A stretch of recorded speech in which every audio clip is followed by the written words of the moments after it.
pour qu'il s'accomplisse la gloire qui lui était destinée par Dieu le Père.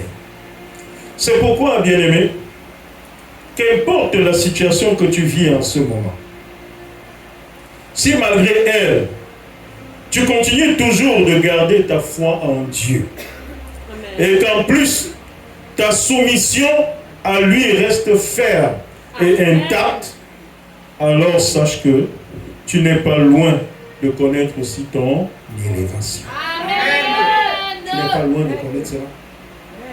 Il ne faut pas que les challenges soient pour toi l'occasion de fuir Dieu. Vous savez, quand j'en parle, il fut un moment de ma vie, et j'ai toujours parlé de ça sans avoir une honte, où je faisais des projets pour avoir 500.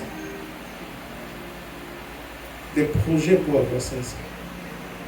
Et puis, quand tu passes par une période comme celle-là, alors que tu étais un homme, ou quand on t'attaquait pour une affaire d'1 million, tu ne sortais pas de chez toi pour le résoudre.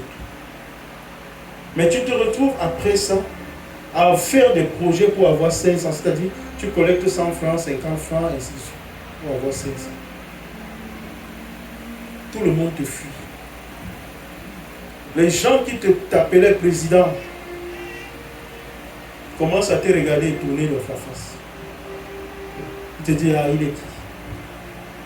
Est-ce que je suis en train de te parler? Mais lorsque tu es dans ce genre de situation, le plus grand danger pour toi, alléluia, c'est de croire que c'est le moment pour toi de fuir Dieu. Parce que ton avenir, la seule personne qui t'a promis le bonheur, c'est lui. Donc si toi-même tu es quelqu'un de sensé, tu vas t'accrocher uniquement à la promesse qu'il t'a faite. Et savoir que pour accéder à cette promesse, il faut que tu sois soumis à celui qui t'a fait la promesse. Amen. Sois soumis à celui qui t'a fait la promesse. Amen. Et ça, je vous le dis, je suis passé par là. Et il ne faut pas que les challenges là, ça vous amène à dire non, ah, Dieu est là, Dieu n'est pas là.